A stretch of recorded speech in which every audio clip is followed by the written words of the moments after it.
Good day, ladies and gentlemen. You're very welcome to today's technical session of the CNPS, hosted by myself, Ian Cowan.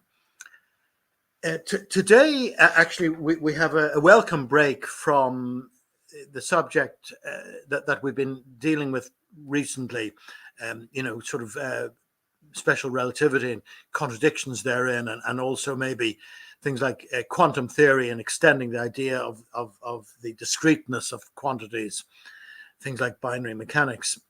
But before getting to today's topic, and indeed introducing today's speaker, I'd like, with your leave, to repeat again the situation with regard to our annual fundraising endeavor. So the CNPS, just very briefly, is an organization which is healthy, I'm glad to say, and has a reasonable membership. And in fact, the membership dues are paying a proportion of the running costs. Now, I say a proportion because they don't cover everything.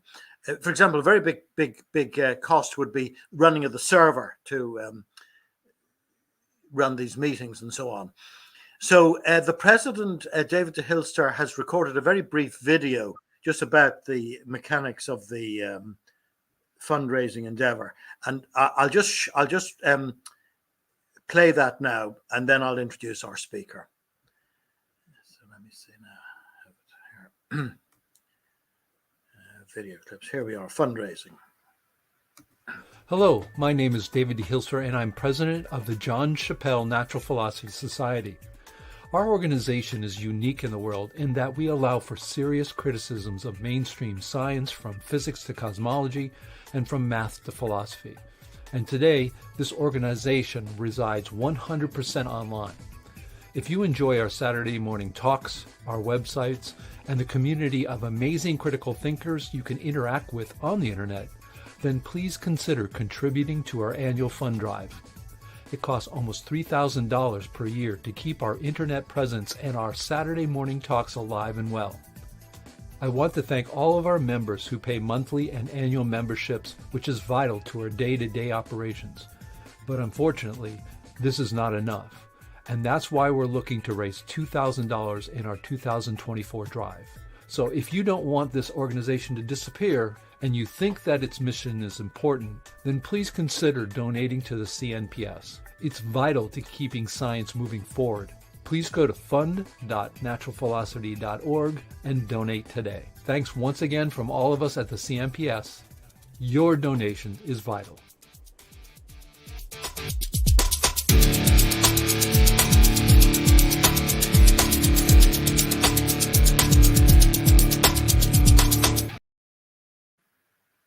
Well, thank you for your forbearance on that. And it's time now to get to the meat of today's presentation. So I'm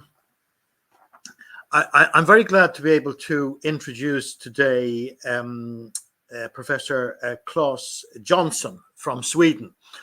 So most of you who talk about the early morning meetings you have, but Claes is in Sweden.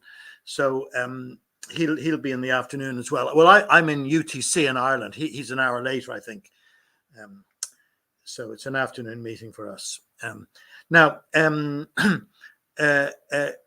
Claes will be speaking on where critical thinking challenges theory. and basically, the thesis is that digital computation with artificial intelligence, or even generalized artificial intelligence as a latest achievement, is today reshaping human conditions. And it is natural to ask if also the science of physics as the inner core of existence is transformed. So this is interesting. We'll have to allow Claes to explain that a little more. But as far as I understand it, the very significant ramifications of AI and AGI in the modern world, insofar as they would affect a fundamental philosophical and scientific subject such as physics, is going to be explored.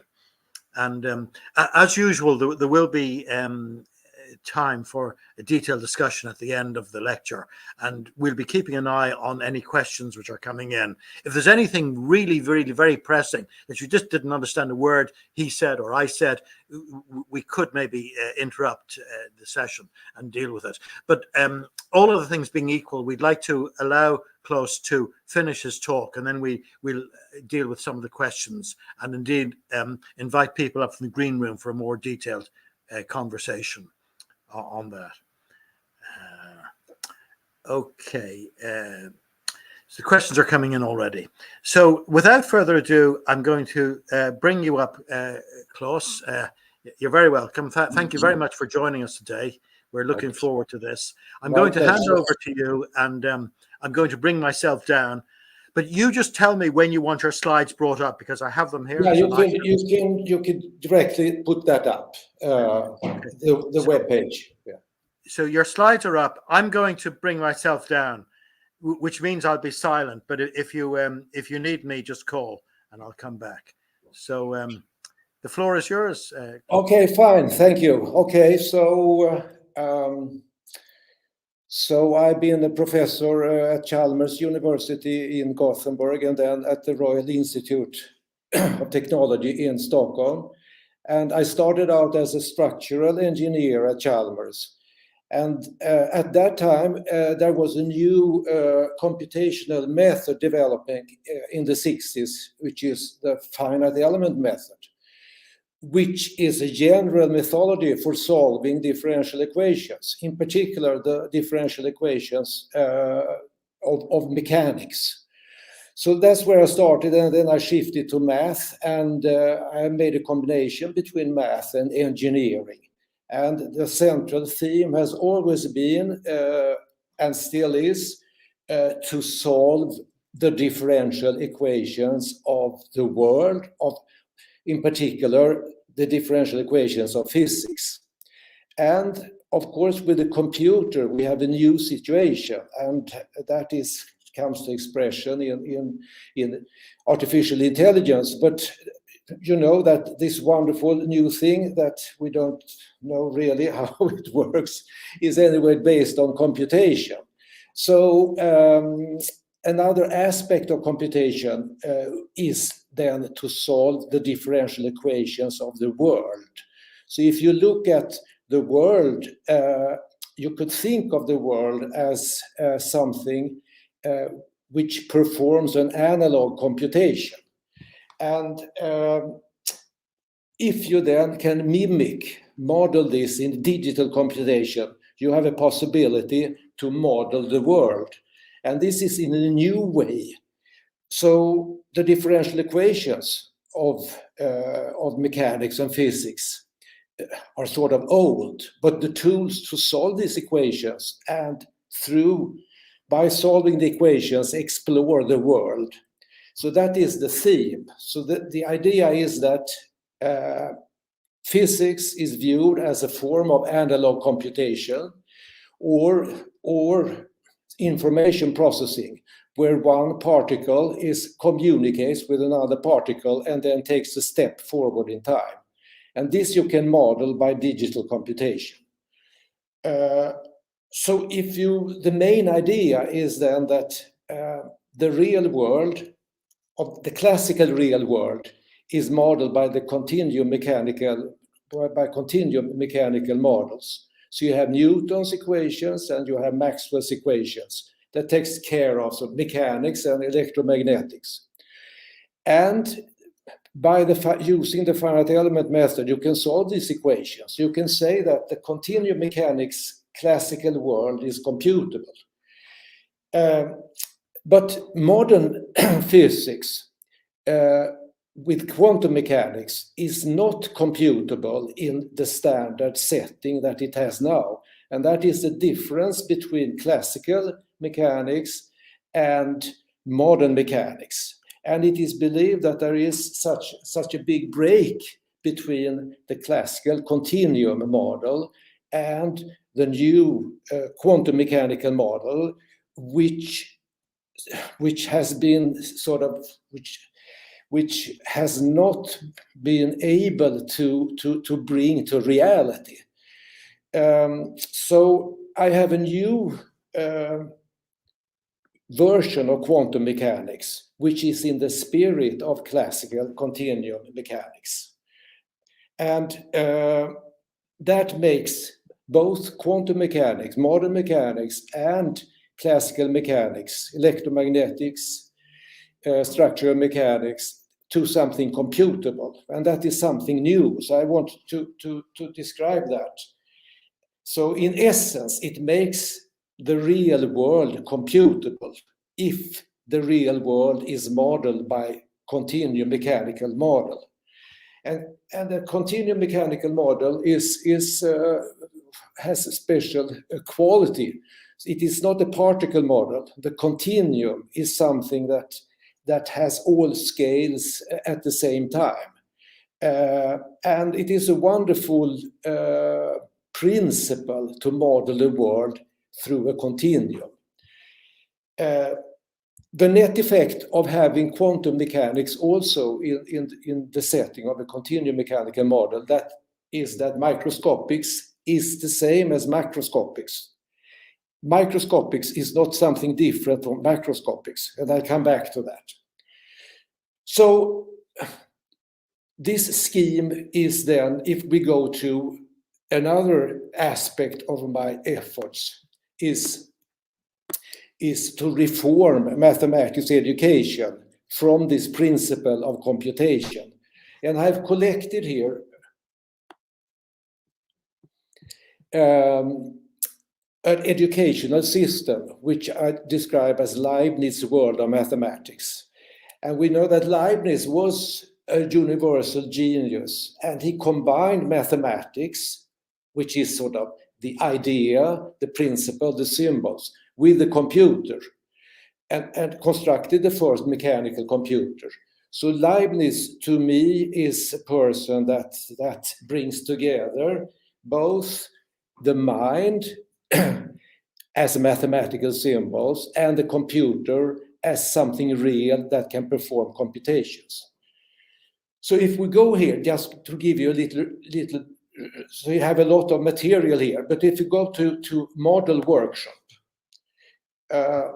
as an illustration of what you can do with continuum models. And all these models, so if we go through here, you find lots different areas of physics. So you have just sort of the basic on motion, you have mass spring systems, convection diffusion, reaction diffusion, you have fluid mechanics, you have wave mechanics, electromagnetics, and also you have atom physics and cosmology.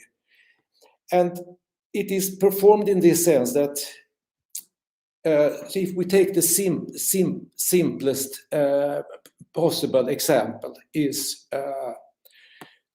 so what you have here is various computer programs, and if we take one of these, we go to mass spring systems, and we can take the simplest two-body gravitational problem. So then you come to JavaScript setting, and you can see the code is on the left-hand side here. It is a simple code, and it is a code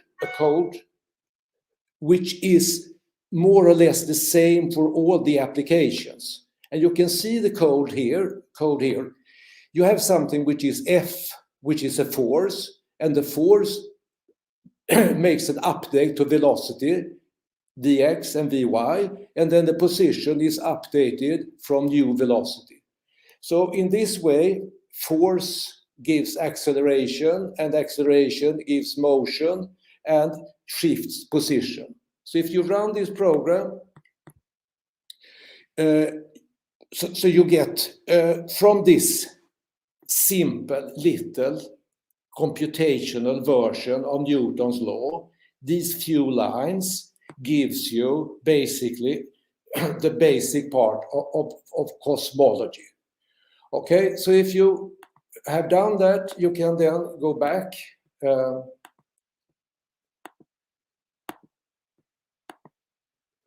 and make it a little bit more interesting. The same thing if you just scale it up. So you take several bodies. So you go to cosmic interaction. You have the same computer program here. You see, you update velocity from force and position from velocity. You run this program, and then you can see here, you can click in masses, random size of the masses, and then they start interacting by Newton's law of gravitation. And this is basically the universe you have here. You have independent masses interacting by a gravitational force, and this is the universe. And the code is here. The code for the universe is a couple of lines. And that is the central theme of all what I'm saying. So then you can go into different aspects of exploring the world by taking a different model, basically the same code, and then study the world by running the program. And that this is, to make the universe come alive by an analog computation, by a digital computation, mimicking an analog computation that you imagine is sort of how the world runs, where one particle interacts with another. So let's see if we take something else here that is, so I can directly jump to the thing about the new model of new atomic model.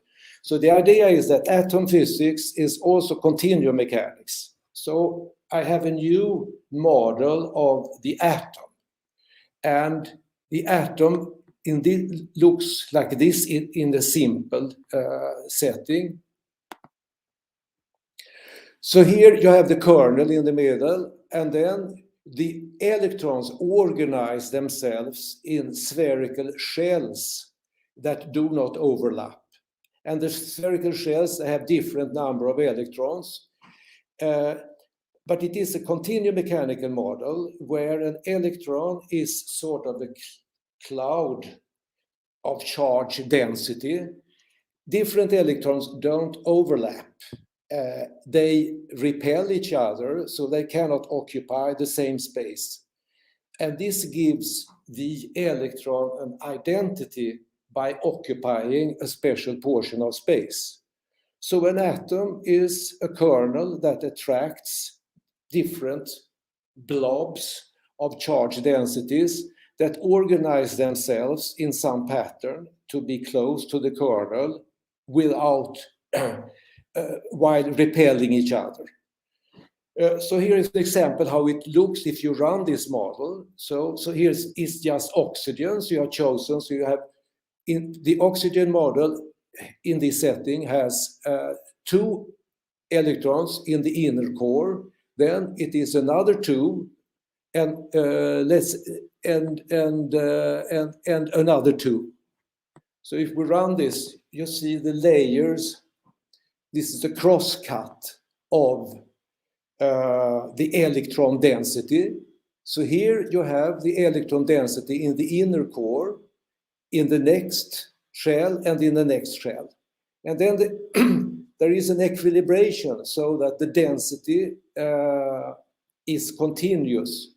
So there is a free surface between the electron shells, and the electron densities arrange themselves so that there will be a continuity in the electron, in the charge density. And so this computation successively updates to this equilibrium position, 2 electrons in the inner, 2 and 2 in the outer, and then you can see the results here and compare, and you can see here the total energy is 37 here, and it is exactly the 37 that you observe. So that is a brief idea about a new quantum mechanical model where electrons have identity and occupy by occupying different portions of space. And this is a computable model. So you can run this in 3 dimensions. So if we take, for instance, we're making a simulation of the water molecule.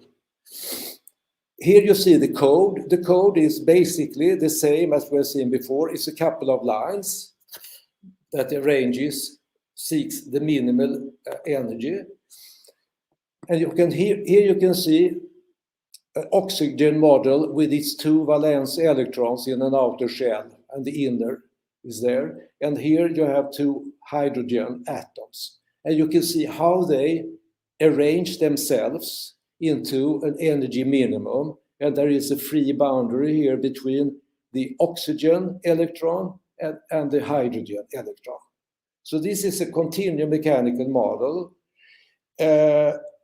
which is computable because it is 3 dimensions, and this is just running in 3 dimensions, this computation as you see it. So this is one example. Okay, so then there are other examples where computation comes in. And so if we now try to get back to my web page, I'll give you another example where I can offer something new, and this is about the possibility of computing turbulence. So the standard idea is that turbulence is very difficult to compute because you have to resolve very fine scales. We show that this is not so, and I can show you directly how that looks. I have to go to the... so let's look at that. So this is to simulate the flow of air around an airplane. We're not seeing your presentation. So how do you? So where? So did I get out? Let's see now. So what should I do here? I should put up the presentation here. Share screen.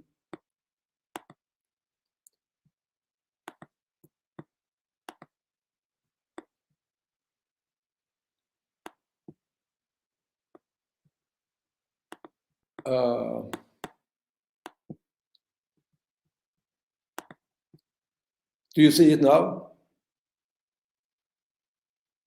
Yes, we see it now. Do you see it now? Hello? Yes, please go ahead, proceed. We're seeing it now.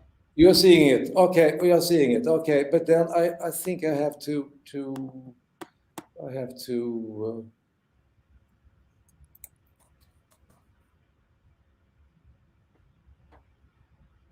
do you see this now?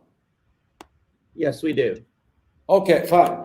Okay, so then another aspect where the possibility of computing a physical phenomenon is turbulence. And as I said, it's the standard is that turbulence is uncomputable because there are finite scales that you have to resolve. But in fact, it is computable, and this is something I'm doing together with my former student, Johan Jansson. And this is the first simulation of the turbulent flow around an airplane, where you see the angle of attack is increasing through the simulation. So it starts out with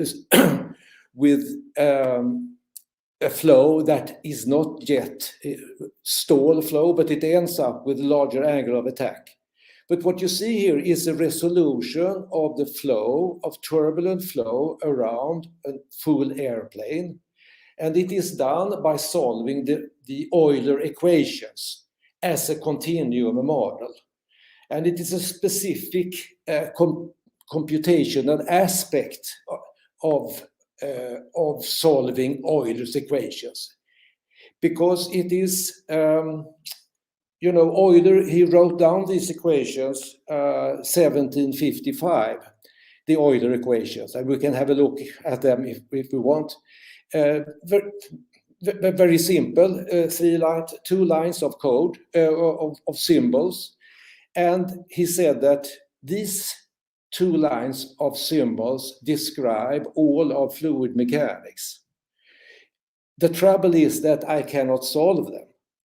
And then came a very long time of turmoil in the area of fluid mechanics, because it was discovered that the Euler equations had solutions which did not correspond to physics, and that has been a long struggle to come to grips with this.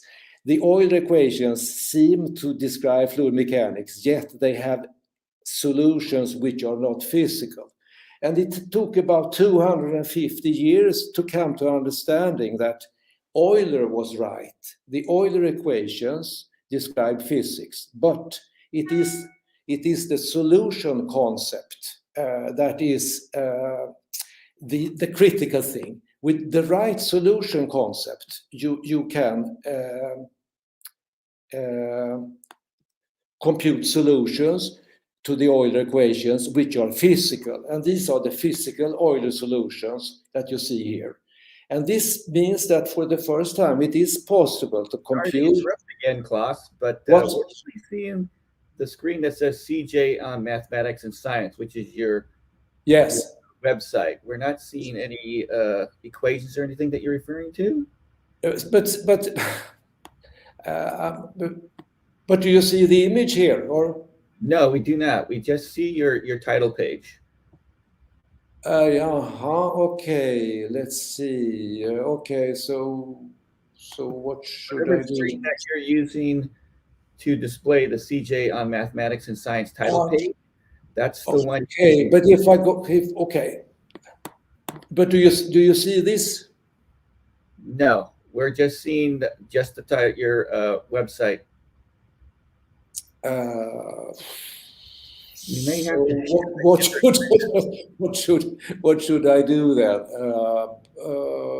Well, when you share, you can choose to either share your entire screen, which is a little bit simpler. Yes. You can pick a specific window on your browser, and you need to pick the one that you would like to share the whole screen then. Okay, so but stop. Should I? So I go to present, share screen. Okay. Okay, share screen. And then share. Then I think you have to click OK. OK. Okay, I see. Entire screen. Okay, fine. Okay. And then you have to click OK, I think. There's a 2-step process. We're still not seeing your screen, I don't think. Yes, I was on mute. So where do I click? Okay, I say share, entire screen, share. Okay.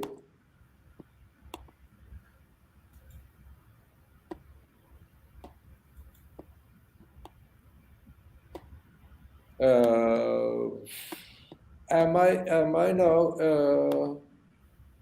Well, you have to click entire screen, and then on the bottom right, click on the share button.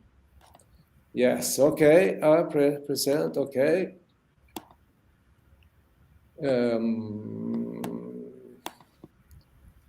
Share screen. Yes. Entire screen. Yes. And but the share is, and should I click? Where should the share is not light? Bottom right in blue. Bottom right. It is not in blue, the share. Is it in gray? Oh, you have to click on either screen 1 or screen 2. After you click on entire screen, if you have more than one screen, you have to click on the actual square itself or the rectangle itself, and that will enable the share button. Yes, that's correct. Okay. Sorry I thought about this is this. what you did before. I don't know why it Sorry wasn't about changing. this. Entire screen. Okay.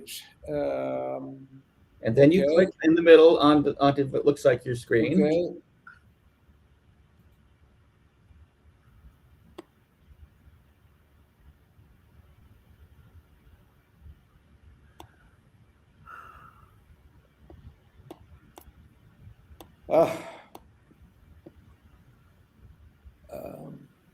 Are you not seeing the share button turn a dark blue? Yes, I see. So, no, I go to present. I go to share screen.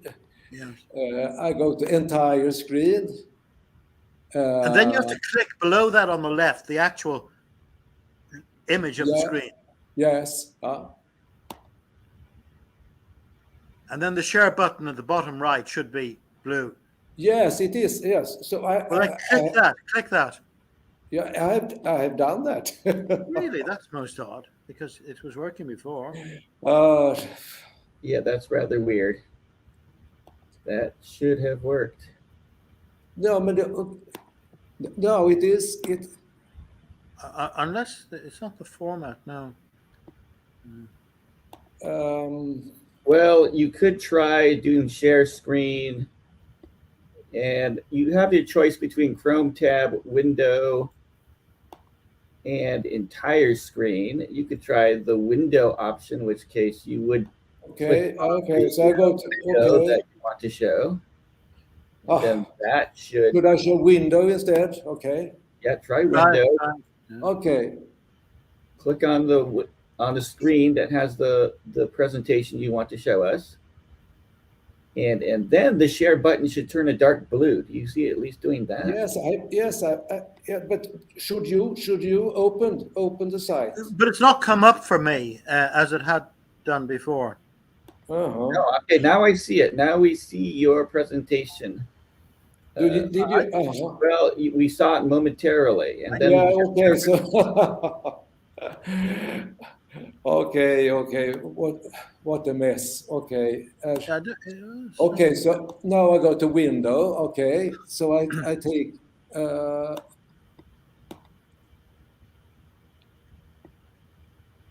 Apologies for our technical difficulties here. Okay, we see your window now. Yes, yeah. So I'm gonna add it. Okay, so now we can see your mouse move around. Now you can show us exactly what you'd like us to see. Okay. Okay, so this is what I want to this. Do you see that? We see once again the title page of your website. Yeah, wait a minute. Okay, that's fine. Yeah. So if you do that, fine. Okay, so then I go to the next here. So now I go to sort of the. Well, now it's working. Yes. Now it works. Okay. Yeah. All right. Okay. Continue on then. Anyway, okay. So anyway, this is another aspect of something made computable in recent years, and this changes the area of fluid mechanics. Because, as I said, Euler wrote down the equations 1755, but they have not been able to solve these equations until recently. And then you can look at the reality by solving Euler's equation. And this is what the flow around an airplane looks like. And this is something that you cannot see in the wind tunnel. And you cannot come to grips with this. But through the digital computation as a model of the analog computation, you can then explore physics. Okay, so this is another aspect of the computability that I think is novel, as well as the aspect of a new model for quantum mechanics. Okay, so these are two main points, and I could go into a little bit of the details of this. So in all these computer programs you have seen, it is done with what we refer to as explicit time stepping. And it means that nearby points in space communicate, but not far away points. This is the explicit. So in order for one particle to take a step forward in time to a new position, it gets information from nearby points. And this is because it is nearby, it is possible to have this interaction, an instant action, local instant action. It makes the computer code very simple because it is just a question of add and multiplication that you do when you saw these little rudiments of computer codes where you update velocity and position. And this is something that then touches one of the key questions, which is action at distance, which is an apparent feature of Newtonian gravitation. So this is something that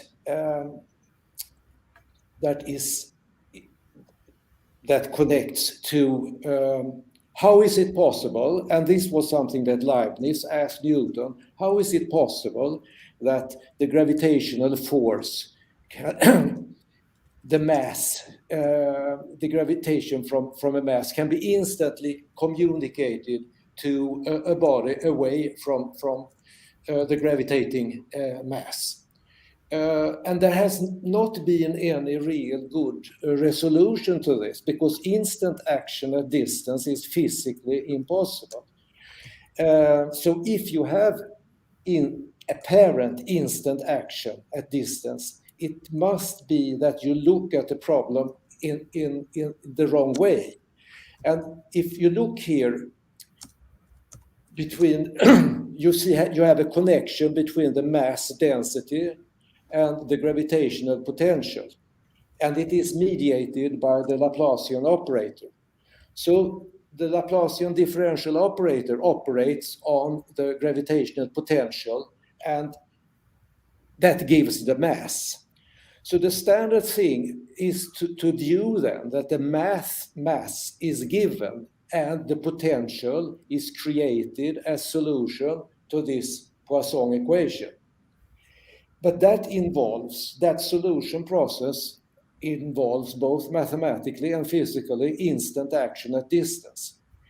The other possibility is to view this equation, the relation between potential and mass density, in the other way, to say that what is primary is the gravitational potential, and mass is obtained by operating with the differential operator, which is a local operator, to give the mass. So by viewing that this equation in a different way, with the potential, the primary entity, and mass as something derived, you have local action, instant action, which is possible. You can think of local action instant, whereas instant action at distance is not possible. So this is one aspect concerning the meaning of these mathematical symbols, what is given and what is derived. And another thing I would like to address is just connecting concerning standard quantum mechanics with this standard Schrödinger equation. It is an equation which is high dimensional. So if you have 2 electrons, it's 6 space dimensions, and if you have 10 electrons, it's 30 space dimensions, and that is already 30 is beyond what a computer, any thinkable computer can handle. So the standard Schrödinger equation unfortunately, is uncomputable because it's high dimensionality. And you could then say that a model that is uncomputable is not a meaningful model as a model of reality. And then you can ask, from where does the statistical element of quantum mechanics come from? Claiming that microscopics is way different from macroscopics, because microscopics is statistics, particles jumping around. And it is just from this multidimensionality of the Schrödinger equation, which does not have any physical interpretation. All these dimensions lack physical interpretation, because physics is three-dimensional, and the only possible interpretation is to give it a statistical meaning, but this is not physics. So standard quantum mechanics, although this beautiful Schrödinger equation that is worshipped by all physicists as fantastic creation, it is uncomputable and it is unphysical. And this is a quite severe drawback. So that is about quantum mechanics as the other sort of the modern aspect of physics. The other aspect is relativity. And I have an alternative to special relativity, which first makes this the realization that the Lorentz transformation, which was also pointed out by Lorentz, is not any physical transformation. The new time, the t prime in Lorentz transformation, is not real time. So the Lorentz transformation has no physical meaning. It means that special relativity, which is nothing but Lorentz transformation, has no physical meaning. So then you can put it aside. But still, there remains questions about coordinate systems moving with respect to each other. And then I have an alternative, which I refer to as many minds relativity, where the idea is that each observer is locks a coordinate system to himself. An observer sits without motion in the coordinate systems of preference of that observer. And then you can have different observers choosing different, moving with respect to each other, and then choosing different coordinate systems. So that is okay. And the question then comes up, to what degree can these different observers moving with respect to each other agree? And that is sort of the Mannheim's relativity, shows that they can agree to a certain amount in various degree. For instance, they can agree on the mutual distance, but they will not agree on the distance to a third object. And the idea is that the observer sitting, choosing his coordinate system, which acts as an ether, uses an assumption that light is propagated by Maxwell's equations in the coordinate system with the x-axis, the space coordinates locked to the observer. And the observer then makes the assumption that light propagates with the speed of light, 1, normalized, and then he chooses his space scale according to that. He uses light second as space scale. So it means that different observers, they all share the same clock, because clocks don't change rate while moving.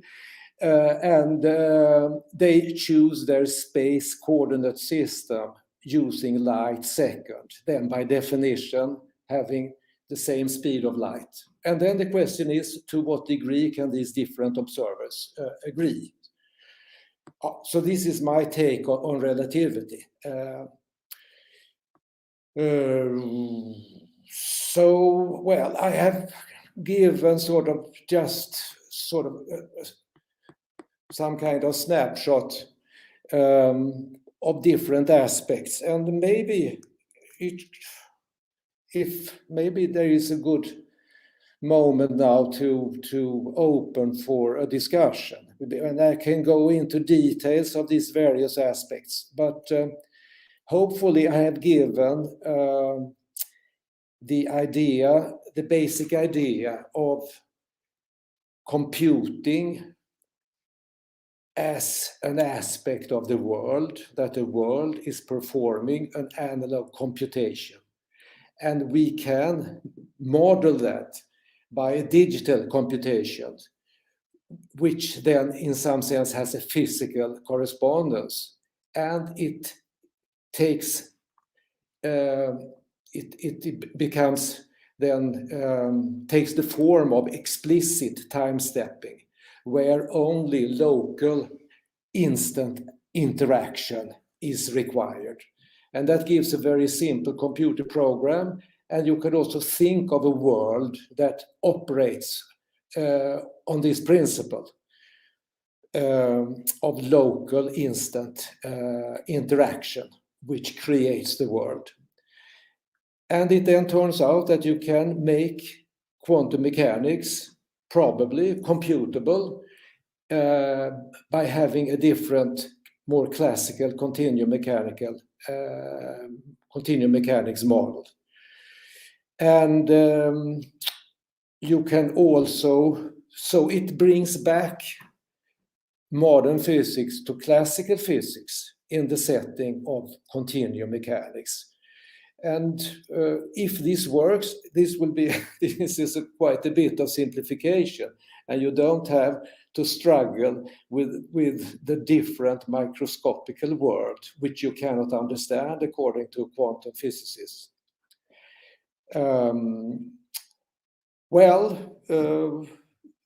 This is a shortcut of some highlights, and hopefully we can have some kind of discussion.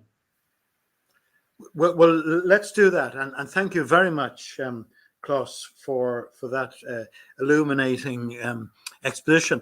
And I might say that the website which he was going through there is actually very prolific and is well worth studying in detail. I've taken the liberty of posting the links into the two chats here, so people in fact, I think you'd asked us to do that in the announcement, and we never got around to doing that through David.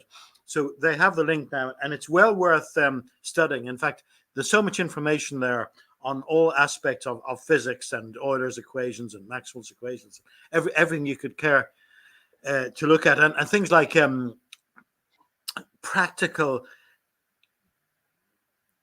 concentration on the theory of flight and the theory of sailing. I mean, I was actually quite intrigued by the information there, and it'll warrant further information. So before maybe just opening up a little and having a look at the questions that have been coming in, and maybe asking people in the green room if they want to come in, just maybe a couple of observations.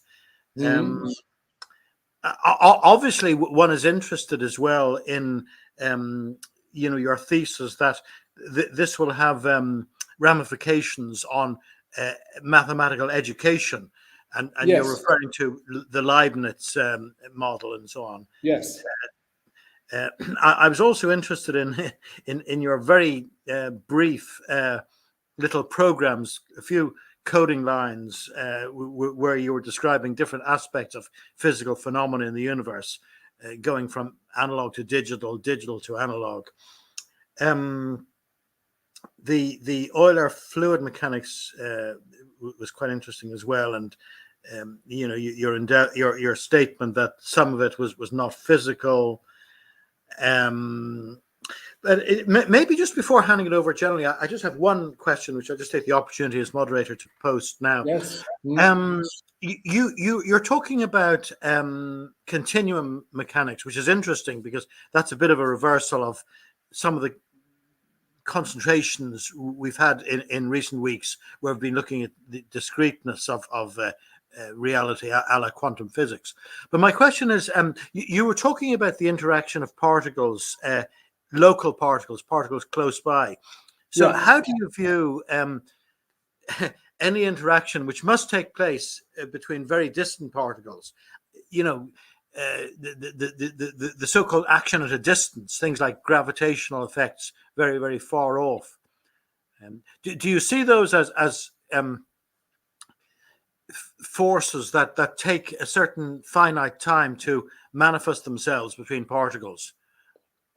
No, the idea is that the standard way is to say that if there is a mass somewhere, it will create a gravitational field around itself. And that will then be present everywhere, but it was how long time will it take? If you sort of put in another sun, how long time will it take for the gravitational field to be established around itself? This is then the idea that are the gravitons? How is this gravitational force transmitted? Is it by a stream of particles? I think this is sort of this eternal question that has not been resolved. So I try to view it from the other point of view, and that is to view the gravitational potential is what is given by God, so to speak. And the gravitational potential is then giving mass to matter. And so the gravitational potential is everywhere present, and this is how we feel it, because when we walk around here on Earth, we feel the gravitational field.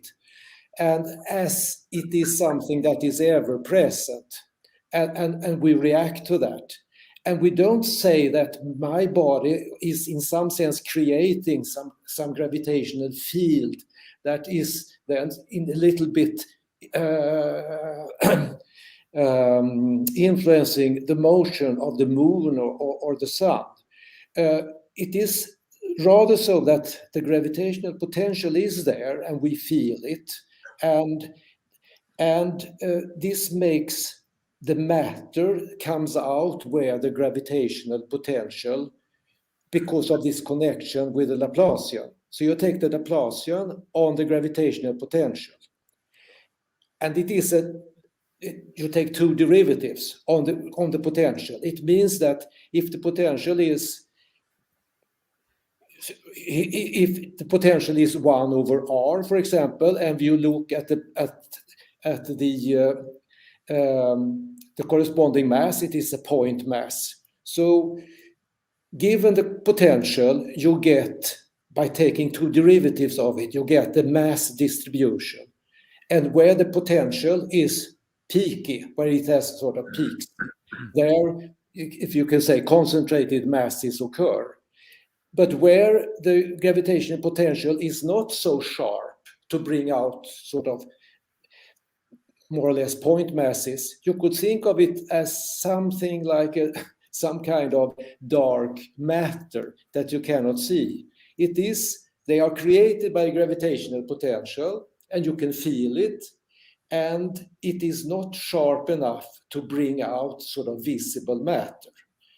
So it opens to, if you want, to dark matter as something that is created by taking the Laplacian on the gravitational potential given by God.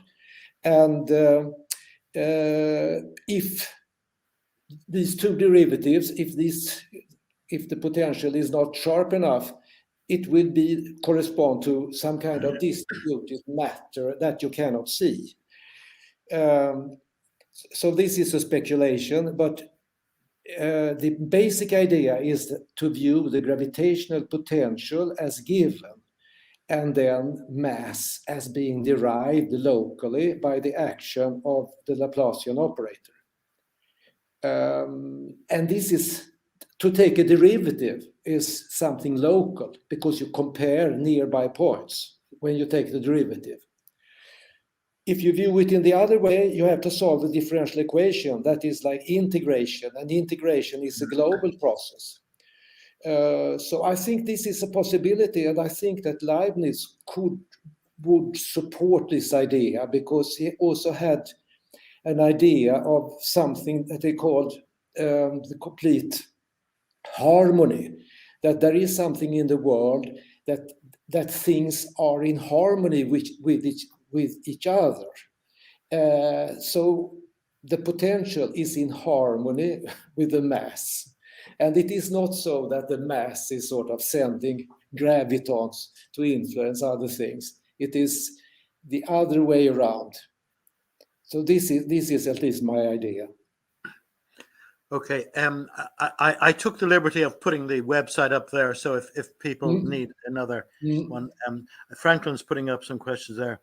Does the cyclotron simply shed more light on phenomena that physics studies? So it is another aspect that is also that in the continuum model there are no photons. The photons is not. So there is another aspect of this that I have on radiative heat transfer, that it is a resonance phenomenon between two bodies which communicate by Maxwell, but the heat transfer is one way from warm to cold as a resonance phenomenon. And it is not photons, it is unphysical. There are no photons as physical, that have physical presence. There are electromagnetic waves, but there are no photons. This is another aspect. This comment here just drew my attention to it, because he was saying calculus is the problem. Infinitesimals are not needed. Check out New Calculus by John Gabriel, etc. It just reminded me somewhat of Bishop Berkeley's pronouncement against the infinitesimal calculus, that, you know, the infinitesimals were like ghosts of vanished quantities. It was all right when you had delta x and delta y, but when it went to dx and dy, you had sort of like ghosts of vanished quantities. And he claimed that this was the first step to atheism. But I'm just. Do you have any comment on that? Infinitesimals are not needed. Well, it connects to the idea of a continuum, because a continuum it has no scale. It has small scales and big scales, and there is no smaller scale. And it means that in numerics, when you compute, you have to choose a mesh, so a mesh size. So you have to have a delta x, sort of the smallest mesh space resolution, and you have to have a time step, a smallest time step. And but you always work with this finite size of the space and time, space step and time step in numerics. And this is, it connects to, but you can choose this, you know, in the computation, you can choose a smaller or bigger time step or space step. So it is a flexibility concerning the resolution you want. So if you want a fine resolution, you take a small steps. But there is no finest scale, and there is nothing that you divide by zero or infinitesimal, because you don't ever need that. You always work with finite space and time steps, as in the computer code.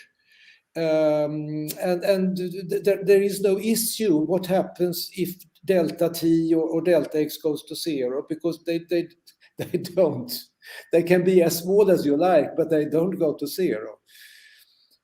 That is the idea of the continuum as something that is a wonderful concept, which has sort of all scales, but not zero scale. Okay, so this is quite consistent with classical physics. What? This is quite consistent with the ideas of classical physics, as I understand it. I mean, the classical Newtonian and Lagrangian, Hamiltonian, Eulerian, all these systems are based on sort of a continuum. And you're right, yes. But the wonderful thing is that the continuum has no smaller scale. So that is that, because if you go to particles, you have smaller scale. How big is a particle, and so on? How many particles? And this makes a particle model sort of uncomputable, because if you take very many particles, like 10 to the 23 atoms in a mole, okay, then you have so many particles that you cannot compute it. Whereas with the continuum model, you can have a gas, Euler's equation for a gas. But the particle model is meaningless. It's uncomputable, and then it is, in some sense, it is not useful. Even if you insist that basically there are sort of a gas consists of little particles, but it serves no purpose to have that idea. Well, is Franklin's comment on the mark at all? He said, I think Claes is confirming mainstream ideas as computable. I'm not sure if he means mainstream classical ideas or mainstream. Excuse me, but what was that? He thinks you're confirming the generally accepted ideas as being computable. No, I rather this is a misconception, because standard quantum mechanics is uncomputable, and that is not acknowledged. It is viewed that the Schrödinger equation, multidimensional, is a good model, useful, and in some sense it is computable because you can always guess something. And turbulence is also viewed to be uncomputable because there are so fine scales. So I think I have something that is not mainstream concerning computability of these specific models. Okay, I'm just taking a few moments to go through the comments to see are there any salient points that we need to address before we invite participants from the green room to engage in more detailed conversation. So if you just bear with me a little. I'm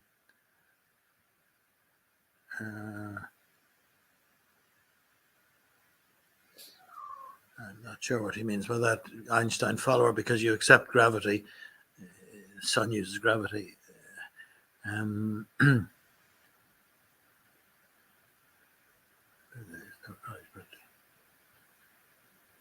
Yeah, I think it's been answered. Okay.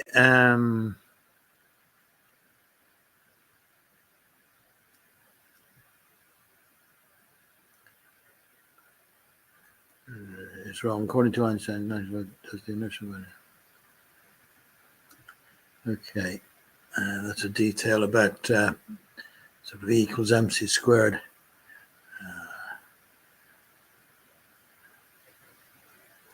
Okay, well, some of the questions are still coming in, so we probably find it hard to keep up with them. But as I say, if there's any specific point you want to address to Claes, just put question for Claes, and then I'll pick it up. But a lot of these are just really conversations between you all. However, I'd like to go to the green room now. This is very mainstream, no distance, because James Keane has been putting in a few comments, which I might ask him. So is there anybody who'd like to wave at this stage, or shall I just go through you all in... Well, Jim, you were putting a few comments in there, which I haven't dealt with. Like you say it's very mainstream, and who would build a universe that requires calculus? So with your permission, if I may bring you up and you could address some of those points directly to Claes, just have a brief exchange. Hi, Claes. Thanks for your presentation, sir. Okay. Have you ever questioned the basic theory that space and time are continuous? Well, this is part of the in the continuum model. Space and time are continuous. That is the continuum model view. So you have never questioned that? No, I find that you at least from computability point of view, the continuum is useful, whereas the particle model is uncomputable if you have many particles. I don't think that the particle model is is outside the theory that of continuous space and time. The opposite of that theory, or rejection of that theory, would involve quantization of space, time, and mass, or energy. So I guess I've got my answer. You've never questioned that assumption. Okay. No, I think you're right. Okay, thank you, Ian. That's all I have. Okay, well, thank you. I think that's just is another example of going around in circles uh, with regard to fundamental advances in physics. It's just not going to be possible until that basic assumption is questioned and alternative. Well, I know you've given us some very interesting talks on this subject, and you feel very strongly about it. You know, you're sort of convinced that this is the way forward, and we're sort of digging our heads in the sand, and that physicists, you know, could have gone on had they abandoned this continuum system. But many of us, I mean, are you know, using the classical systems with some success, I might say, and they're not as convinced as you are. Let's say that we have to go completely to this paradigm. But I mean, it's an interesting concept. And the way I was looking at it when Claes just mentioned particle a bit there, I was taking it to mean, I hope correctly, you know, a sort of a discrete model versus a continuum model. You're using the word particle instead of maybe discrete quantum systems. Well, thank you, gentlemen. My question was asked and answered. The answer being no, we haven't thought beyond the general mainstream assumptions. Thank you. Thank you, Jim. Thank you. Okay, so so Jim was the only one actually putting comments in the box, apart from things dealing with access to it. So I'm just going through people in the green room. Vladimir, would you care to give us a brief response with regard to what Claes has been doing? You know, whether you think it's useful or it's interesting. Have you looked at it? Do you want to look at it in more detail? Vladimir, Thank you very much for invitation. Of course, you know, it seems to me that now with this talk, we came back 100 years ago when the beginning of quantum mechanics started from the quantum physics, from classical physics. I'm so sorry. That's why, you know, the advantage of this approach right now, that you have our computers right now, you can calculate what Bohr and other guys couldn't calculate. This is the point. That's why, you know, as for me, even these basic notions like space, time, we cannot introduce in quantum mechanics because these are classical notions. That's why even to talk about this space and time inside of electron, atom, and so on and so on, it's a little bit different from my point of view. Because, you know, classical physics, it's only ensembles of objects, quantum objects. And quantum objects like photons, they exist. Quantum objects like, you know, atoms in our air exist. Temperature, it's an average the kinetic energy of particles inside of our rooms. That's why I cannot stop myself to think about the combination of classical physics and quantum mechanics at the same time. It's two different stories. That's why, you know, I'm a little bit confused because even the classical mathematics, continuous mathematics, we can use only for classical physics. We cannot use in quantum mechanics. Quantum mechanics, it's a totally different story. That's why, you know, my understanding that it's interesting to do more careful calculations in quantum mechanics with continuous mathematics. But what is the meaning for it? Do we really need it to do? So sorry for my true understanding of this situation and of my analysis, what you done in your calculations. Thank you so much for interesting talk.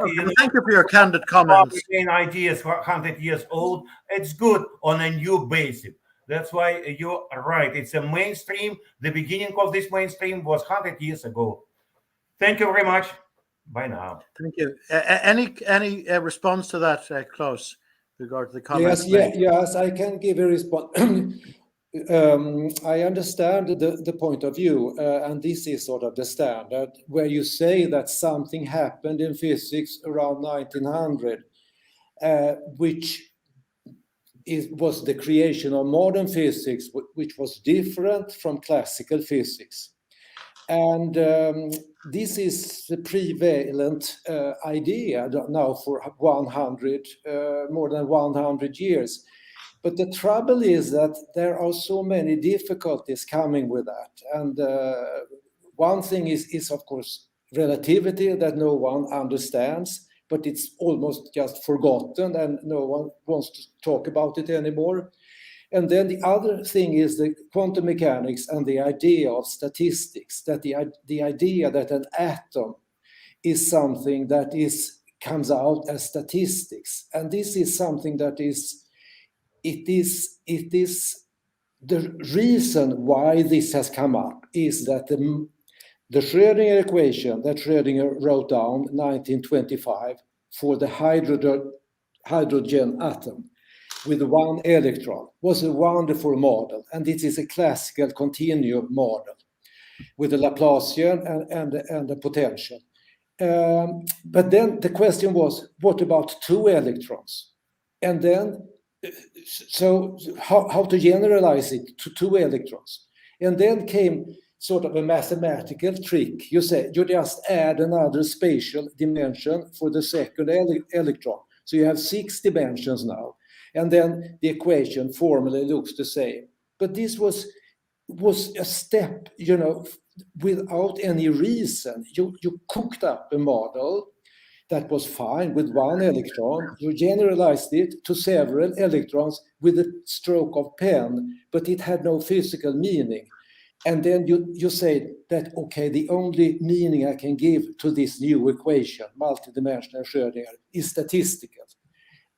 But it's not necessary to make the generalization from one electron to 2 electrons in that way. And you can stay within a continuum mechanical framework. At least I have explored this. And if you want, you can take a look at my webpage, and I have lots of examples of showing that this works. So I can compute the energy of all atoms and simple molecules on my laptop and in the classical setting. Because you also know that modern physics is in a deep crisis. And you ask, how could it be that physics is in a crisis? Physics it cannot be in a crisis because physics is reality, and you can use it for your to your advantage. It could not be a crisis, but the crisis very much comes from this idea that the microscopics is statistics, and it is a terrible idea, the crisis comes from this, and it is not a healthy situation. God playing with dice, I suppose, in a way. Yes, no, but I mean, it's ridiculous. It's unphysical. It is unphysical that atoms can play dice. An atom is a very, very, very deterministic. A hydrogen atom, it is always the same, Okay, well, Vladimir, is that everything for the moment?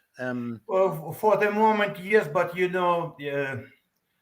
I'm not satisfied because I can see the difference border between quantum physics and classical physics. That's why I cannot go over this border. It's my point, because classical notion, that's an emergent phenomenon. Gravitation, it's a classical notion. You cannot apply your gravitational, even Newton laws inside of the atoms. You cannot. It's two different stories. I'm very sorry. Of course, maybe it's useful. Maybe it's okay. You know, even Schrödinger equation, we cannot principally use in quantum mechanics because it's you have your derivative, you have your time, you have your space, and you have no meaning for quantum mechanics for these even notions.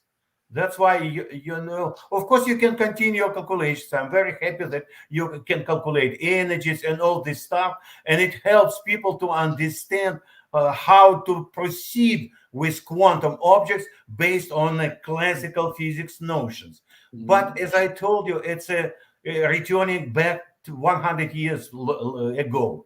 What is important? You told about the crisis in physics. But crisis in physics for me means propose something new ideas, new paradigm, new approaches. But you told from the beginning that it's a mainstream physics. Okay, but what is new? What kind of new ideas?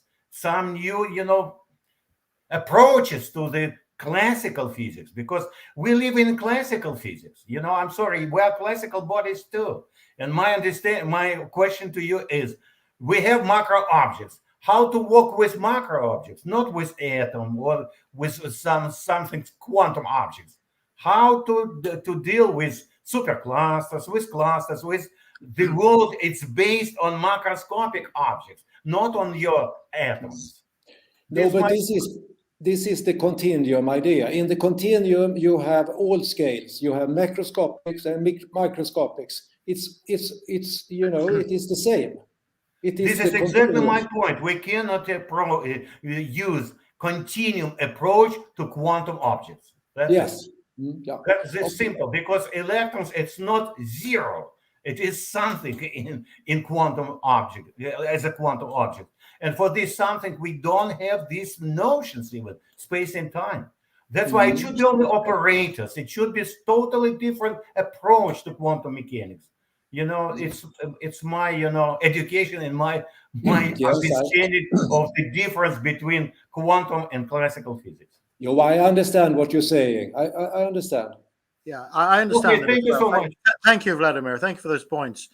And I mean, for my part, you know, while taking all that, I'm concerned with paradoxes, and you know, we're talking about paradoxes in sort of applying special relativity or something. We're talking about paradoxes which appear from Schrodinger's equations, maybe cats being alive and dead at the same time, and this sort of thing. And to me, these are not challenges that need to be explained away. But as has been said, they are actually warning signs, rather like the smell of burning rubber would be to an electrical engineer. You know, that's the way. When I see paradoxes, you know, I'm concerned, and I say there's something wrong there. But by the way, just one more question, which James Keane has put up. He says, for you, Claes, why does gravitational potential vary over space? Could you say it again, please? He's saying, why does gravitational potential vary at different positions in space? Well, you know, it is the gravitational potential is a field quantity, and like other field quantities, it varies over space according to. So, you know, the gravitational potential creates the mass through the Poisson equation. And then if the mass then starts to move, if it is movable, the mass is then subject to Newton's laws of motion. And if it is free to move, the mass will move around, and that will then be coupled to a changing over time gravitational field.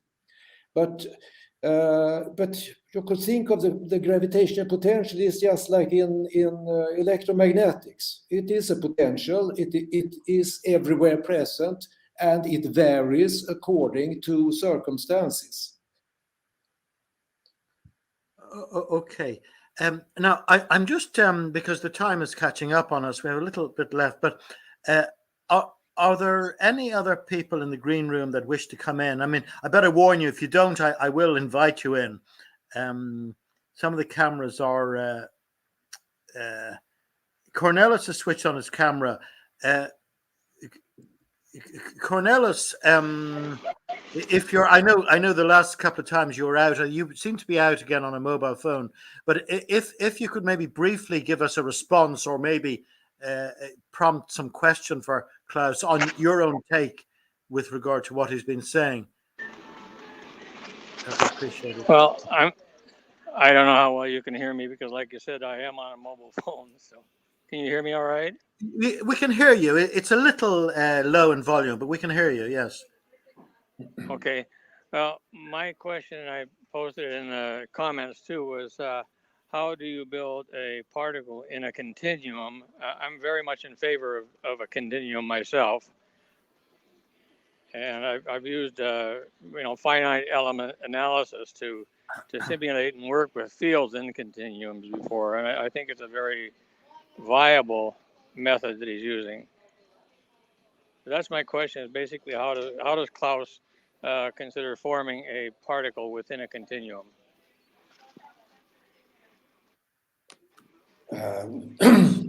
Yeah, well, I mean, it is you get a particle if you have some kind of sharp variation of density.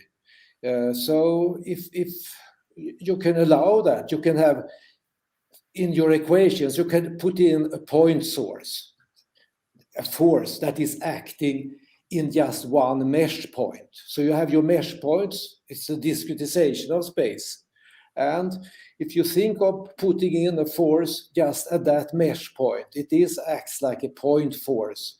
But of course it is on a mesh, so it is not strictly a point force. It has some effective width. So and there is no reason to speak about point forces. Everything is distributed more or less, and depending on your resolution, you could view the thing as effectively a point force. If it just acts on one mesh point, it is like it is a concentrated force on that mesh point. But the mesh point is on in a mesh, and it is a width around. So there is no reason to go to particles which is have no size. Which is unphysical. There are no particles.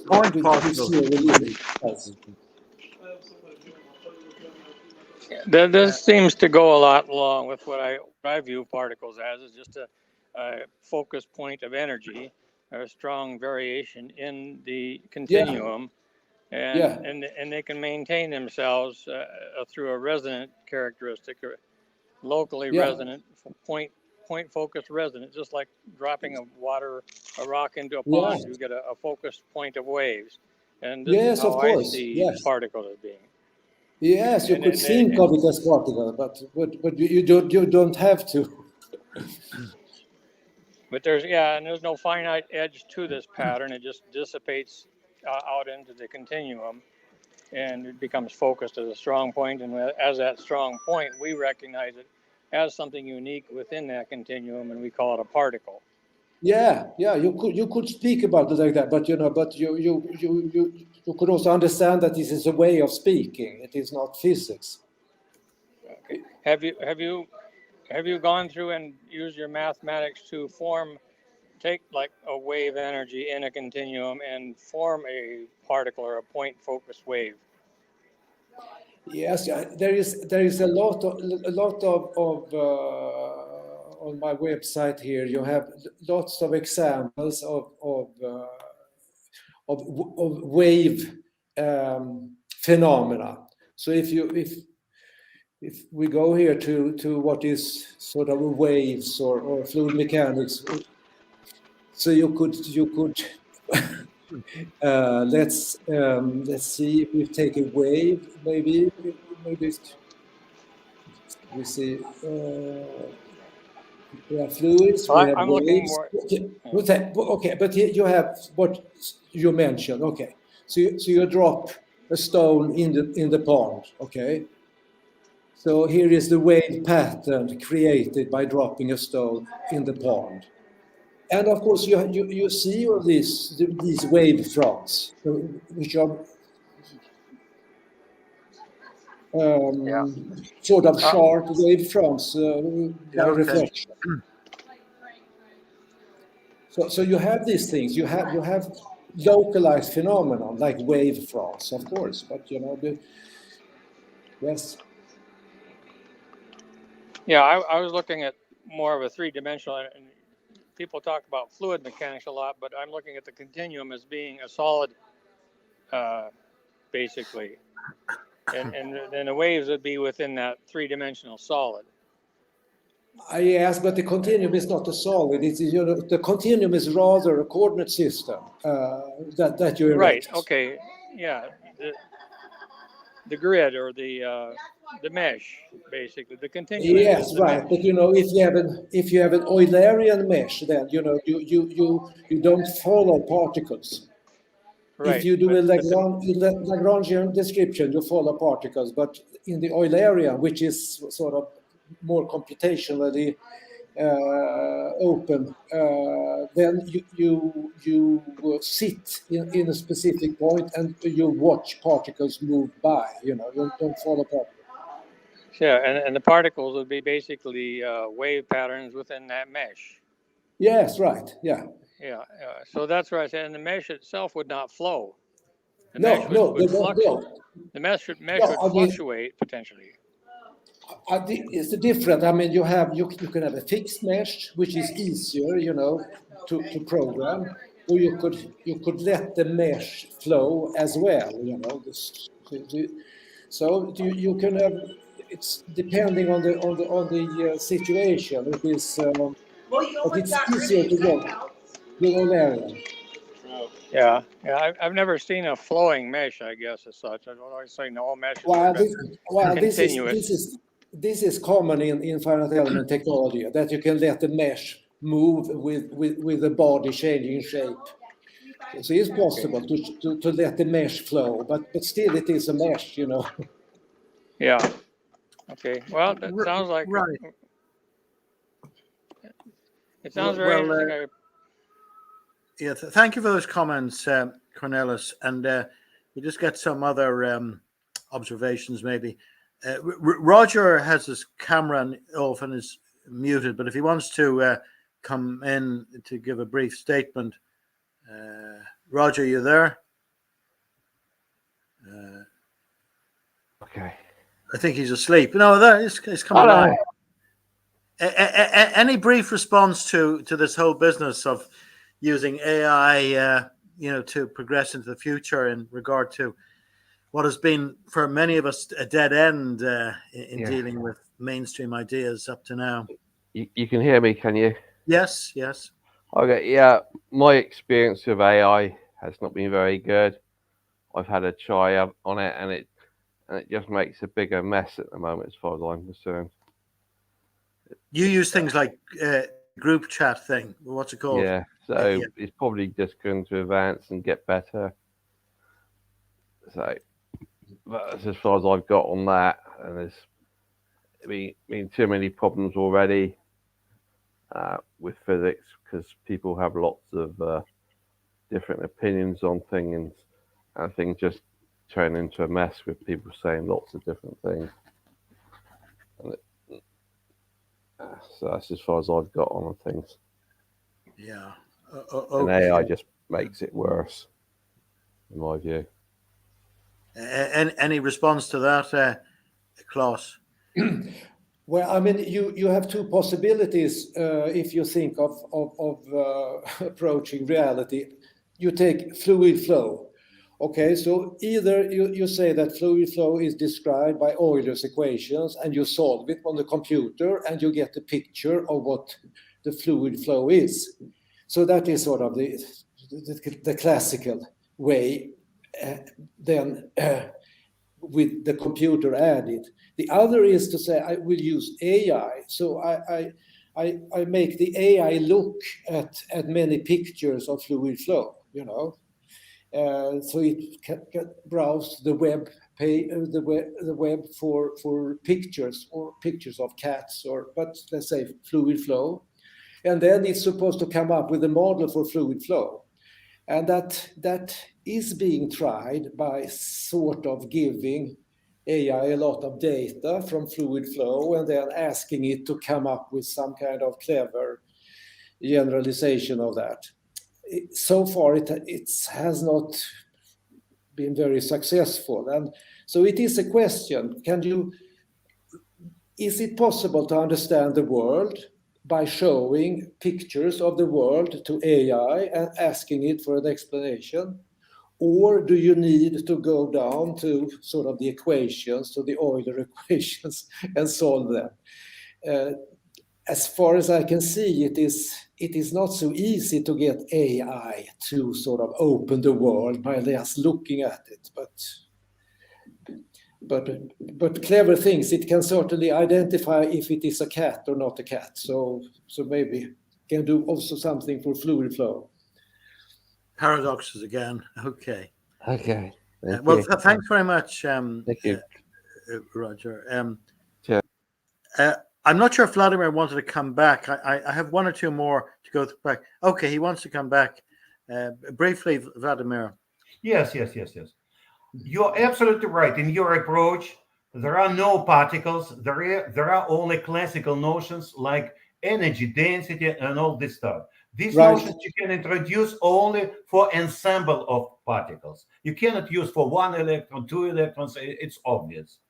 But my question is, how do you explain so-named photo effect for which Einstein has got Nobel Prize in physics? Without particles, in your approach, how to explain this simple photo effect we know for 100 years? No, but it is also so that when he was to be given the Nobel Prize because of this eclipse observation and so on. So the Nobel Committee said that we cannot give it because of his relativity theory, because we don't believe in it. So they try to find some other reason to give him the Nobel Prize, and then it came up with the photoelectricity. Okay, so that was some kind of solution. But then in the prize motivation, they stated explicitly that Einstein is not given the prize because of his theory about relativity. That was explicitly written in the prize motivation, which was rather remarkable. But then concerning photoelectricity, or another thing that I have studied, sort of the radiative transfer of energy from a warm to a cold body, which connects to photoelectricity. In both cases, in the first concerning radiative heat transfer, it is rather a resonance phenomenon where the warmer body has higher frequencies to resonate than the body at lower temperature. And then there is a sort of a cutoff, which is the Wien displacement law. There is a high frequency cutoff that makes the warm body having higher frequencies transfer heat to the colder body, which is not capable of the high frequency. So there is no transport of photons. You have two bodies, they stay in contact with Maxwell's equations, and they resonate. And the one with higher temperature is able to transfer heat to that with a lower temperature. And it connects to the photoelectricity. It has nothing to do with a photon coming in and kicking out the electron. It is rather a threshold phenomenon where where the incoming light has to have a certain frequency in order to make an electron be ejected. So it's also continuum mechanics. In both cases, you don't need any photons. It is just to explain the high frequency cutoff. And you can do that in computational terms by saying that the mesh sort of the warmer body has a finer scale. So it can house higher frequencies. So it is quite possible to make it to make a connection to computation and precision in the computation. You don't need any photons. Okay, well, Okay, thank you. I suppose those are concepts, and thanks very much, Vladimir, for bringing that up. You're welcome. So, actually, no, he's gone. John Hodge, who's actually down to give us a future talk, was in the green room, and I was about to ask him to come up, but I think he's left. I see that Jim Morrison has joined us. I don't know if you have any observations on this, Jim. If I just boldly bring you up, you normally have some interesting conceptions, and I'm just wondering this whole business of AI and applying it to our broken systems of analysis. Do you think there's any future in this? Yeah, hi. Sure. Yeah, hi, can you hear me? Yeah, we can hear you, yes. Okay. Yeah, actually, I was hoping to talk to Claes about dark matter.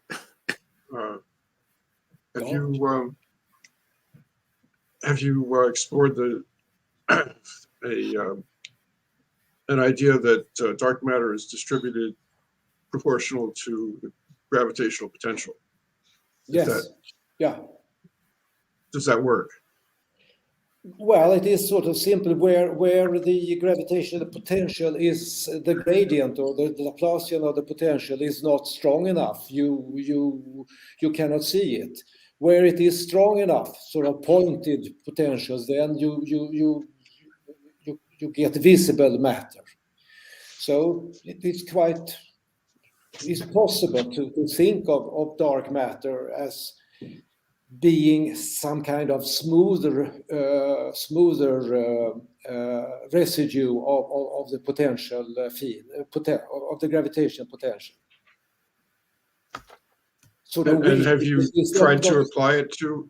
Have you tried to apply it to like galaxies or?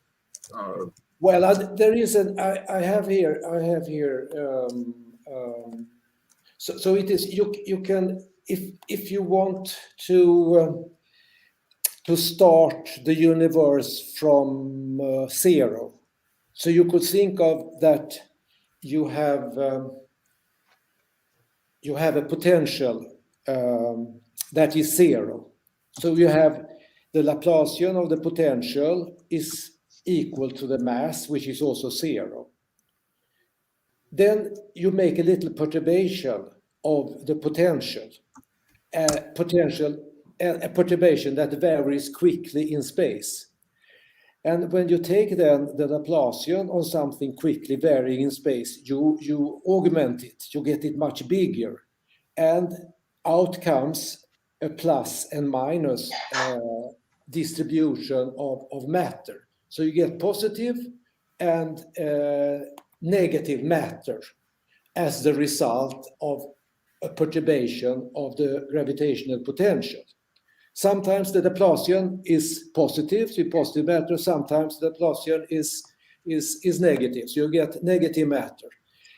So you get sort of by the action of this local operator of the Laplacian operator, you get an augmentation of a small perturbation suddenly becomes something big in the form of mass.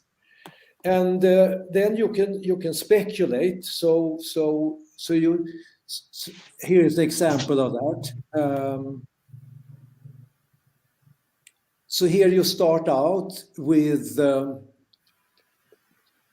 something that is with a potential that is positive and a negative. So you have positive and negative mass. So here the mass is negative, here the mass is positive, and then they start to interact, these masses. And then it is so that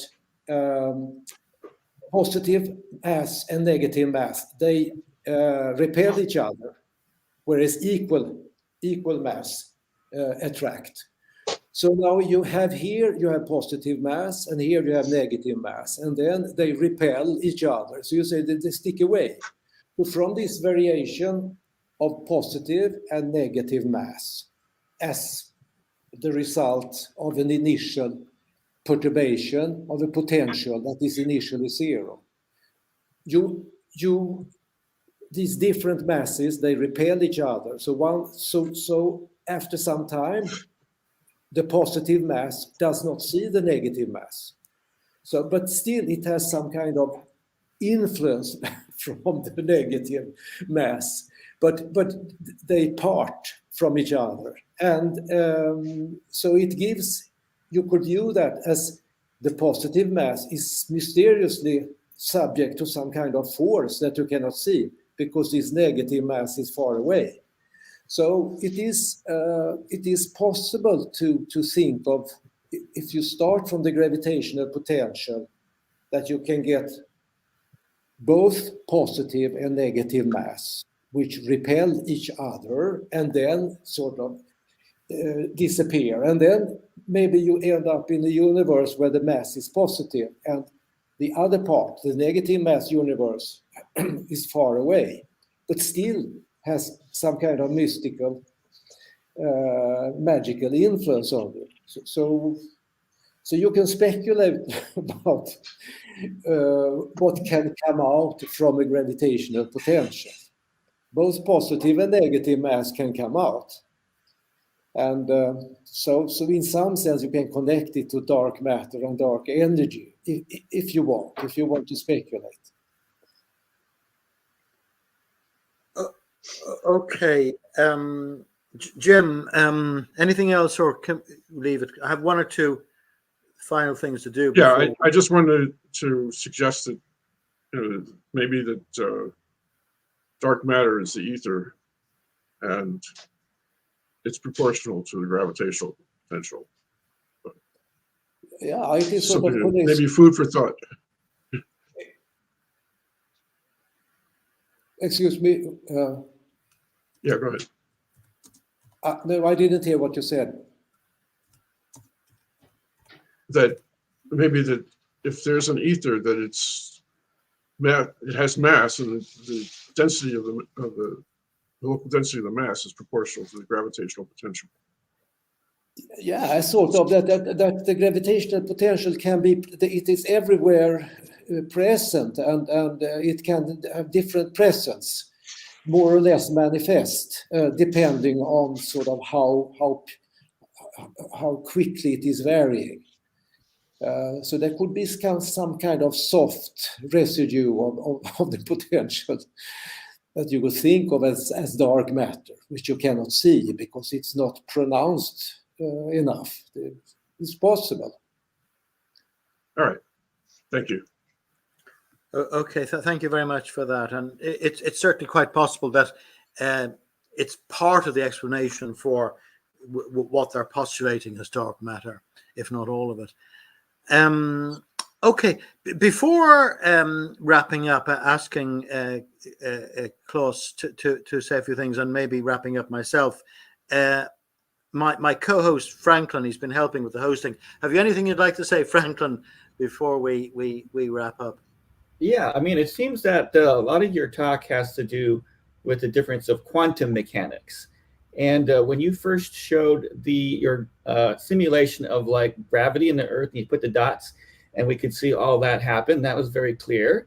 But what caused kind of a firestorm in the comments was when you showed the picture of the atom and the electrons, and then you showed a graph like I guess like 2 or 3 electrons in like a cloud or something like that. And people were wondering, exactly what were you showing there? I mean, it's not clear like the gravity picture where we can see the little balls flying around.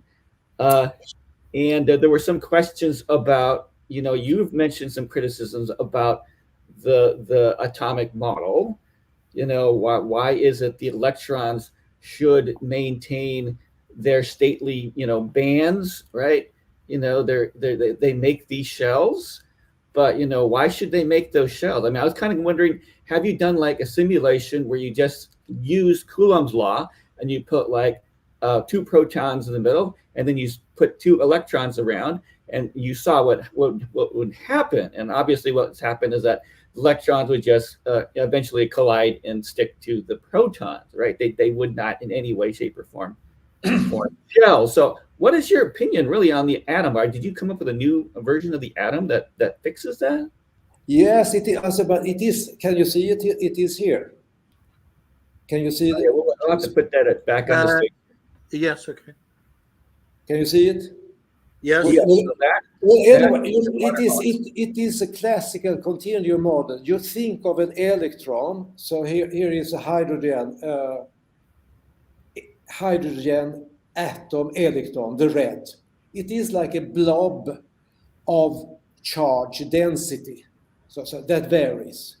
And it is centered around a proton and the other hydrogen atom as well. So it is like a blob of charge density, and they cannot overlap. Similar to what quantum mechanics already says, cloud. I don't know that there's any difference there. No, but it is not a statistic. It's not statistics. It is a physical charge density, which is here.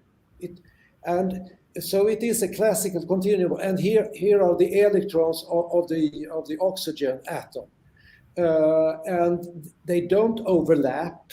They repel each other, and they try to stay as close as possible to the kernels. But the presence of the Laplacian in this equation, in the Schrödinger equation, the presence of the Laplacian is to give some kind of elasticity or compressibility of these things. So the Laplacian means that it cannot be too concentrated, the charge distribution, because that is penalized by the gradient coming with the Laplacian term. So it is like they have some kind of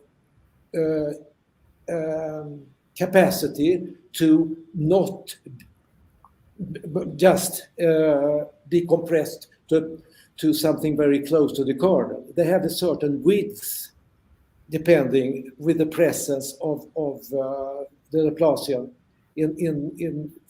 so they are attracted. There's potential. They have a certain elasticity, making them occupying a certain volume of space, and they share then the space around the kernels, and they find an equilibrium, which is the energy minimum, and this is the water molecule.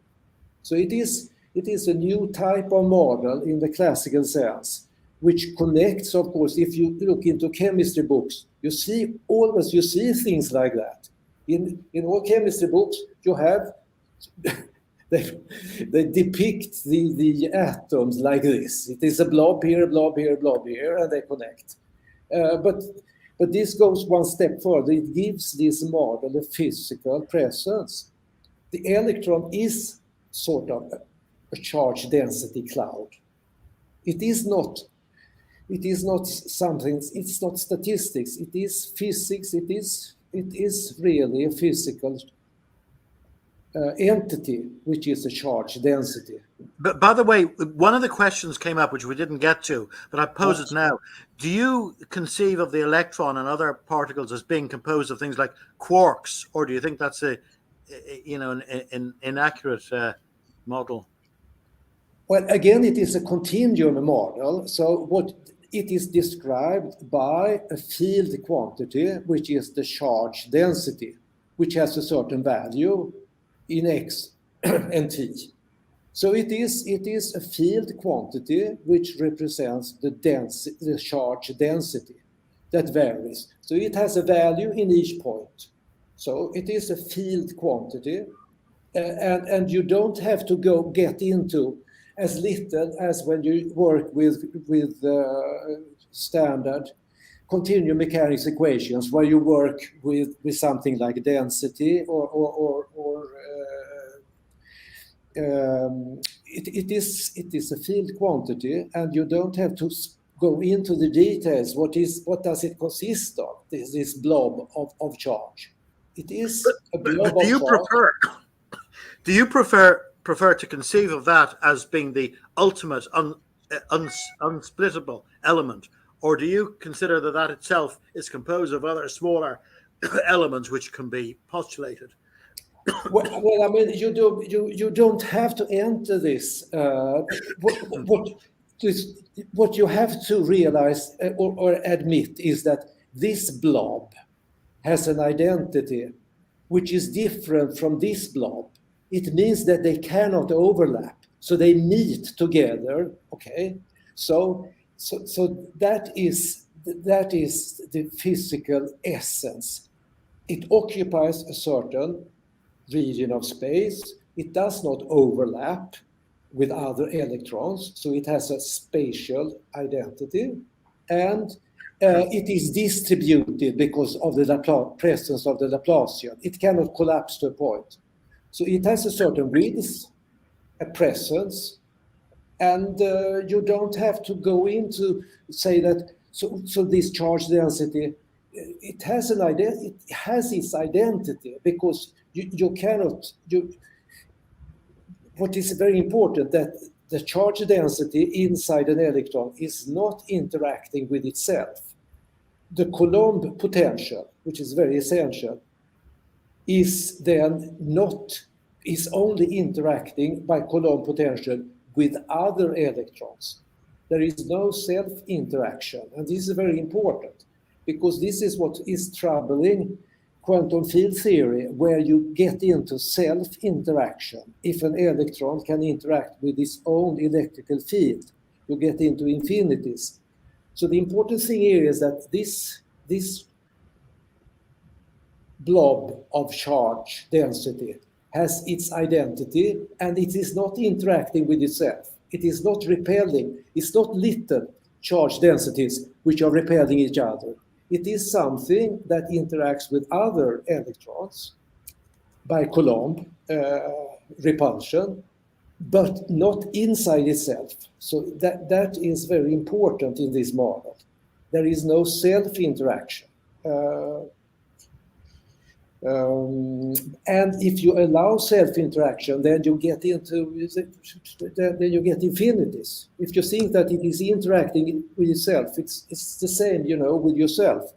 If you only interact with yourself, you can go in any direction.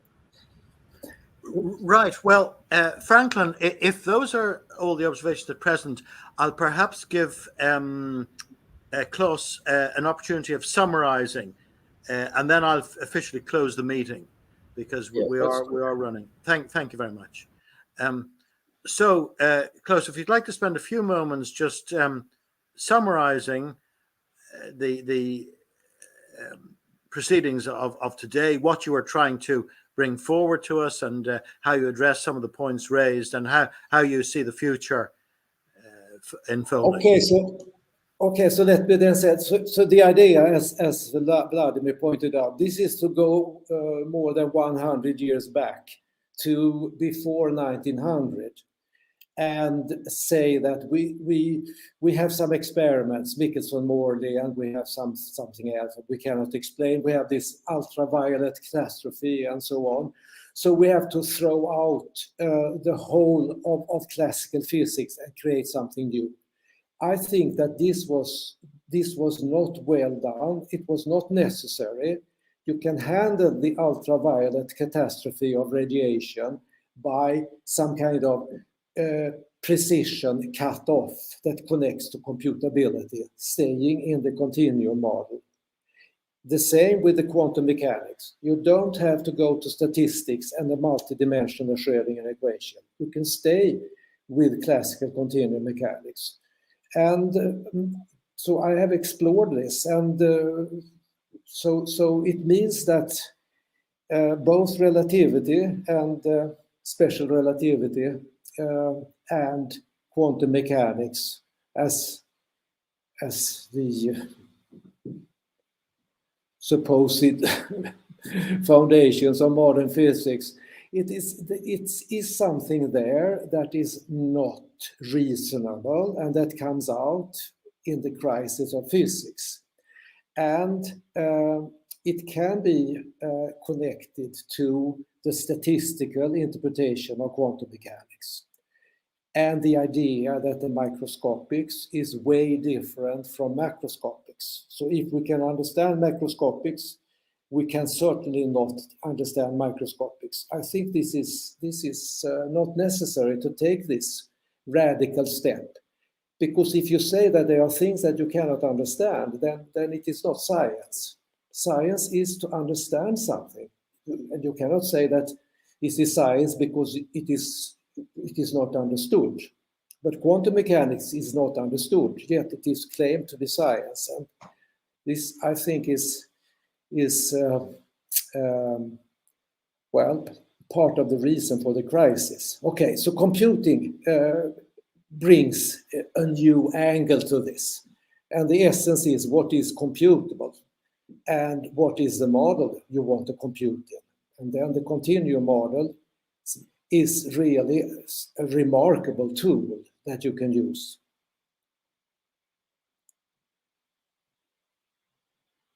Well, maybe is that it? I should not say much more. No, well, thank you very much. We could certainly spend another 2 hours actually on the subject, but it devolves upon me. I'll bring you down now. Thank you very much for those closing statements, Claes. It devolves upon me officially to summarize and close the meeting. Well, I think we've had a most interesting exposition of this whole idea. Claes has dealt with many, many aspects. And in fact, it's only a very small proportion of what he deals with on his website. So I would encourage anybody to go into that website whose address I gave earlier in the chat and spend some time perusing it. I need to spend more time myself. I only spent a short time the other evening looking at it. There's a lot of material there. And I actually got a warning. It's a blog spot, I think, and it said this is a dangerous site. But I overrode that and I went in knowing that it was safe and so on, and no adverse effects. But it's well worth looking at. And this whole concept of how we use the modern technologies which are available generally and apply them to our own discipline of physics, is it going to help at all? AI is, I suppose, although it's quite fascinating what has been done very recently, it's at a very elementary stage. You can block automated systems from going into websites by this, what's it called, capture things or something. You have to recognize patterns or something, and they're not able to overcome that. So maybe we'll have to wait for the AGI, the next phase, really to get any possible benefits. But it does seem as if the ideas promulgated by Claes should bear fruit. I mean, I don't know if there are other people working on this. Perhaps when we have a more developed AGI, as I say, a generalized AI, and when it's been applied more in society, it's being applied now all over the show and so on. But when it's applied more, maybe the scientists will take hold of it and use it. And maybe some of the results will be embarrassing to the mainstream in showing that things that they've accepted as sort of dogma up to now are now shown to have feet of clay. So if nothing else, Claes today has got us thinking along these lines. And I think it's a very, very important conception for the future, and allied to all the technical material, which is very largely classically based, that's on his website, I think is giving us a lot of food for thought. And we may wish to come back to many of these issues again in our technical sessions and also our more informal conversations. So, yeah, that's it. I was looking for the website. Thank you for putting that up. So there's the website. You could just paste that into your system. It's well worth looking at, and don't worry about the security warnings on it. I might say. So what's happening? I think we're planning now for the next fortnightly sessions, and we're running out of steam, and I may have to give something myself later on, but we invite any participants either to volunteer if they haven't given a talk recently, or indeed to spread the word and get other people to come in, because we like new ideas the whole time. And as I say, I've said a number of times, I'm looking for people who are countering our dissident ideas. I include myself in it. We've got a lot of these ideas, and some of the comments have said, "Oh, you don't really understand it." One or two of those people, or anybody else, if they could get other people to give us a talk defending conventional physics, that's all open. We're not a censorious organization. We don't cancel people. We want all the views to be expressed. So, but I am looking for volunteers for future talks, and I think maybe Roger will be looking at filling in the other Saturdays in the near future. So we should have things for you for most Saturdays. So do keep an eye on the announcements. And I'd like to thank all of you in the Facebook and YouTube for all your comments. I'm sorry we didn't get to all of them, but it shows there's so much material there for thought, and we need to open up our minds to new ways of looking at things. And as I say, Claes has alerted us to that today. And all of you in the green room, only one or two of you sort of had specific questions, but I brought you all up, and you all made valiant contributions to our discussion today. And of course, last but not least, in fact, most importantly, I'd like to thank Claes very much for taking the trouble, very considerable trouble, of spending his afternoon with us here, preparing all the information, and dealing so in such good humor with the questions and the comments. I hope we'll see more of you, because Claes actually came in without having much experience of our sessions. I think he might have dialed into them quickly, but he hasn't really been a regular contributor. So he's done very, very well, I think, in presenting today. And I hope we'll hear more from him. So I'm going to end the broadcast now, which means that in the YouTube CNPS channel, it'll be available again, either for looking at it again if you missed any aspects of it, or indeed stopping and questioning any aspects, or indeed promulgating it to your scientific friends. We'd be very much delighted to have that done. So I wish you all a very good day again.